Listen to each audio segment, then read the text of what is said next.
கர்த்தருக்கு மகிமை உண்டாவதாக. வேதத்தில் தெளிவை நாம் காண்போம். ஒரு சந்தேகம் என்னிடத்தில் கேட்கப்பட்டது. அந்த சந்தேகம் என்னவென்று கேட்டால், முற்பிதாக்கள் ஒருவராகிய யாக்கோபு ஒரு குறிப்பிட்ட காலகட்டத்தில் தேவனால் ஆசீர்வதித்த பிறகு அவர் யோர்தானை கடக்க வருகின்ற நிலையில் அவர் ஒரு கூற்றை சொன்னார். அது என்னவென்று கேட்டால், ஒரு காலத்தில் வெறும் கோலோ கையுமாக இந்த யோர்தானை நான் கடந்து போனேன்.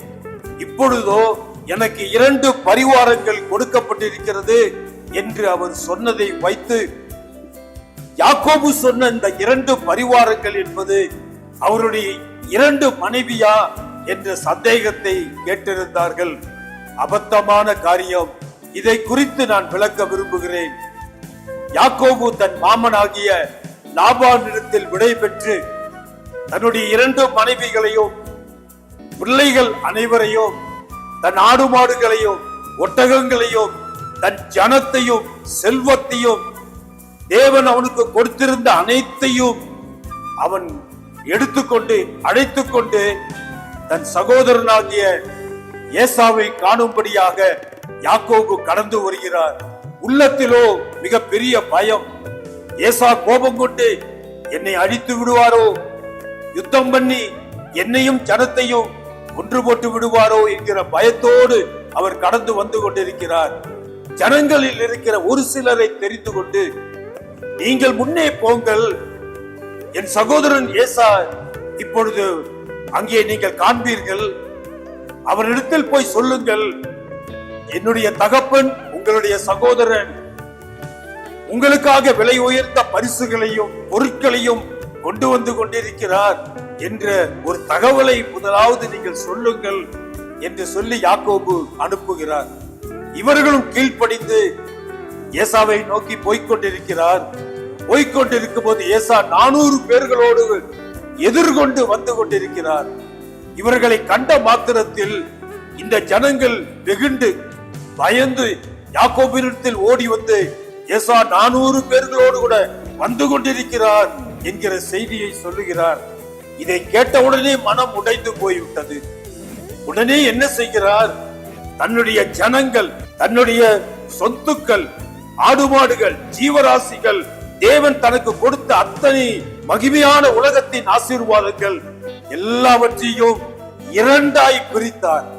இங்கே கவனிக்க வேண்டும், 2 மனைவிகளில் ஒரு மனைவி அங்கும் ஒரு மனைவி இங்கும் என்று பிரிக்கவில்லை. தன் பிள்ளைகளில் கொஞ்சம் பேர் அங்கேயும் கொஞ்சம் பேர் இங்கேயும் என்று பிரிக்கவில்லை. அவர் தன்னுடைய தன்னையும் தன் குடும்பத்தையும் ஒரு பிரிவாக பிரித்தார். இன்னொன்று போர் வீரர்களும் யுத்த ஜனங்களும் ஆடு மாடுகளும் ஒட்டகங்களும் மற்ற எல்லா ஐஸ்வர்யங்களும் ஒரு பிரிவாக பிரித்து, இன்னொரு பிரிவாக யாக்கோபும் அவனுடைய பிள்ளைகளும் 2 மனைவிகளும் பொன்னும் பொருளும் மிருக ஜீவன்களுமாய் 2ஆய் பிரித்து விட்டார். இப்பொழுது அவரை பார்த்து சொல்கிறார், உங்களிடத்தில் யாராகிலும் ஏதாகிலும் கேட்டால் நீங்கள் என்ன சொல்ல வேண்டும்? எங்களுடைய தகப்பன் யாக்கோபு ஏசாவுக்கு பரிசாக கொடுப்பதற்காக கொண்டு போய் கொண்டிருக்கிறோம் என்று சொல்லுங்கள் என்று சொன்னார். அப்படியே அவர்கள் முன்னேறி சென்று கொண்டிருக்கும் போது ஏசாவை பார்த்து விட்டார். யாக்கோபு ஓடி போய் அவரை கட்டி அணைப்பதற்கு முன்பதாக ஏசா ஓடி வந்து அணைத்துக் கொண்டு தான் கொண்டு வந்த பரிசுகளை எல்லாம் அவர் காண்பிக்கிறார். என் சகோதரனே உனக்காக கொண்டு வந்தது. அதை ஏசா பொருட்டாக எண்ணவில்லை, அன்போடு கூட அரவணைத்தார். இப்பொழுது சொல்லுங்கள், இந்த 2 பரிவாரங்கள் என்று சொல்வது 2 மனைவிகளா என்பதை நீங்கள் யோசித்து பாருங்கள். அல்ல என்பதை புரிந்து கொண்டிருப்பீர்கள். ஒருவேளை ஒரு மனைவி ஒரு பக்கத்திலும் இன்னொரு மனைவி இன்னொரு பக்கத்திலும் பிள்ளைகளை பிரித்திருந்தாலும், ஒரு கூட்டம் அழிந்து போனாலும் ஏசாவினால் இன்னொரு கூட்டம் தப்பித்திருக்கும் என்கிற எண்ணம் உண்டாயிருக்கலாம். யாக்கோபு 2 பரிவாரமாய் பிரித்து அழிவிலிருந்து பாதுகாக்கலாம் என்று ஞானத்தில் அவர் யோசித்தார்.